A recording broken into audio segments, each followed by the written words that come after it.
On the evening of November 20, 2025, NTSB investigators are analyzing newly released dashcam footage that captures the devastating sight of an MD-11 cargo plane fully engulfed in flames.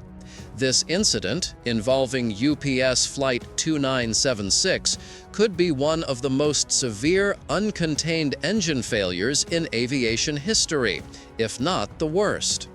The NTSB is committed to uncovering the cause and ensuring such a tragedy never repeats. Hey, if you're finding this video engaging, drop a 1 in the comments below to let us know. Welcome to a special episode focused on viewer questions about the tragic accident of UPS 2976. It's a heartbreaking event, and the volume of questions from the audience has been immense. The goal here is to provide as many answers as possible, with 2 videos already released on the crash and more potentially coming as new information surfaces. First, a query from viewer number 1 raises a sharp concern. Who thought it was a smart move to store fuel right in the path of a distressed aircraft? It's a valid point, even if bluntly put. Airport designs from years past often lacked careful planning, and placing fuel storage near runway ends is indeed a risky decision. Next, a comment from viewer number 2 highlights similarities to American Flight 191, a DC-10 that crashed during takeoff from O'Hare in 1979 after losing an engine, much like this case. A haunting photo from that incident shows the plane tilted with its wing pointing down. The viewer also noted the close relationship between the DC-10 and MD-11. Indeed, the 2 aircraft share many traits, and a video comparing these accidents is in the works, focusing on how upgrades to the MD-11 strengthened engine pylons to address failures often linked to lateral stress or G-forces. While those issues appear largely resolved, the resemblance between the crashes is undeniable, and a deeper exploration is planned soon. A question from viewer number 3 suggests that countering an engine failure with full thrust from the opposite engine shouldn't be overly challenging. However, managing a jet airliner with one engine completely out and another at full throttle is far from simple. Pilots do train for such scenarios regularly, but in this instance, as shown in a previous update video, the right engine suffered a compressor stall, likely from debris caused by the left engine failure, meaning it wasn't producing full power. With only one engine fully operational out of 3, the plane couldn't gain altitude. The viewer proposed simulating this in training, but recreating such a rare, catastrophic dual failure is nearly impossible, and the pilots did their utmost to maintain control despite the dire circumstances. An inquiry from viewer number 4 wonders if the engine failure resulted from a collision with a ground vehicle.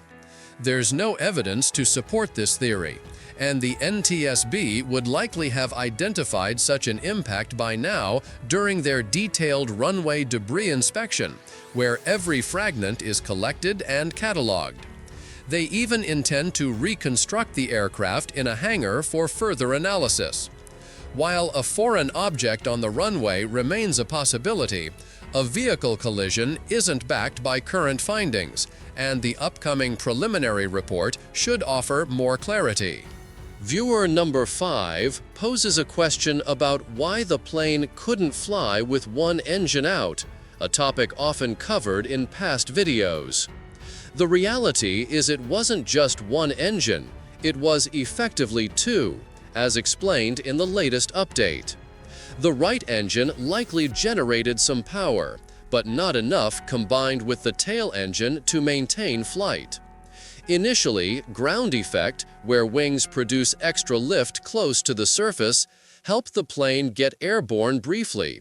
But once it climbed beyond that, at perhaps 50 feet, despite NTSB data indicating 400 feet, It lost lift with only about 1¼ engines functioning, resulting in the crash.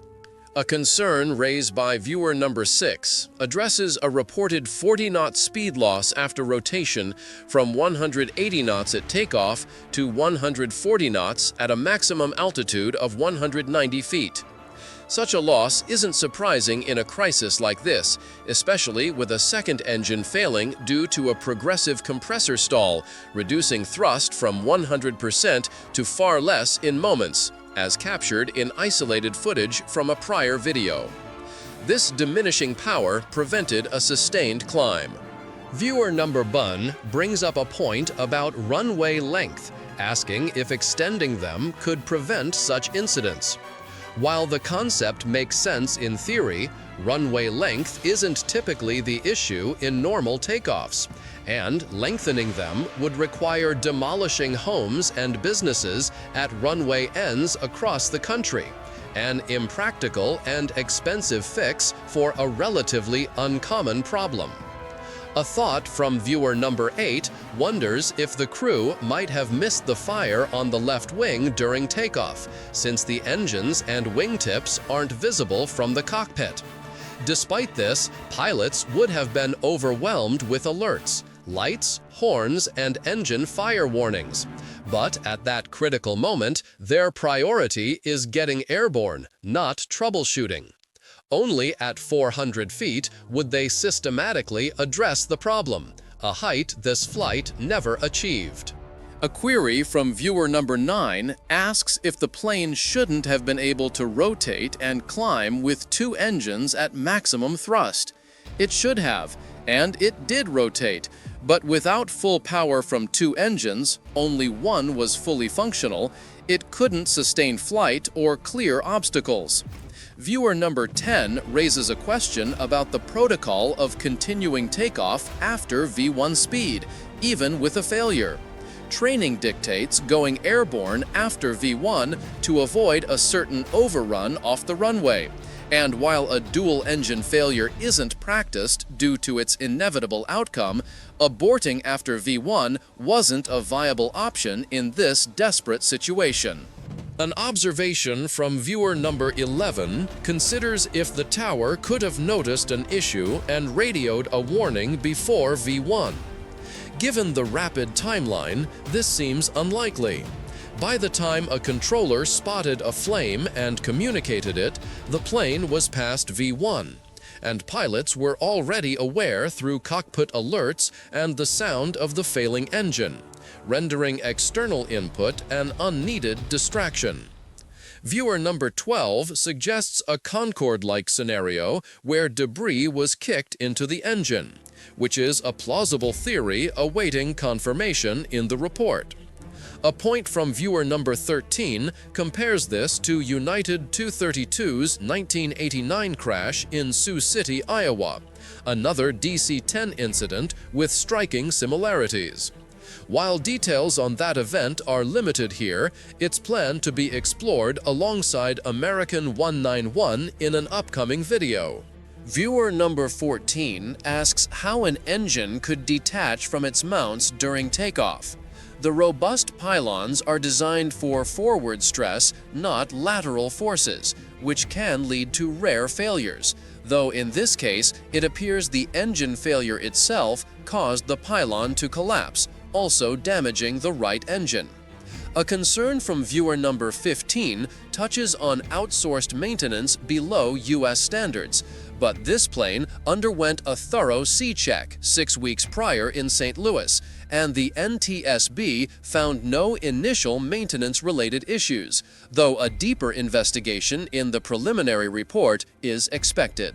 Viewer number 16 questions whether the engine separation caused the fire or vice versa, and if MD-11s should be retired.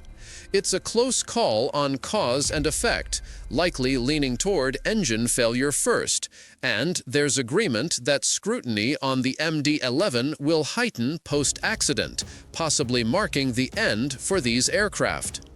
A query from viewer number 17 asks if the left engine failure led to a wing structural failure, but footage shows the wing intact despite the fire, with the crash attributed to insufficient thrust from dual engine issues. Viewer number 18 points out a flash from the right engine at rotation, identified as a compressor stall, discussed in a prior video and confirmed by multiple sources, though curiously unaddressed by the NTSB. Finally, viewer number 19 poses a hypothetical. If this takeoff was over water, like at San Francisco International, could the pilots have survived a water landing instead of striking buildings? It's possible. A smooth ditching might have saved the crew and certainly spared ground casualties. But runway surroundings are fixed, making such outcomes rare. Wrapping up, thanks go out to viewers for their insightful questions, with this crash labeled a unique unicorn event where one engine failure catastrophically impacted another. There's anticipation for the NTSB report, due by month's end, to share further insights. Keep those questions coming for future episodes, and if you found this video compelling, drop a 1 in the comments to show your support. See you next time!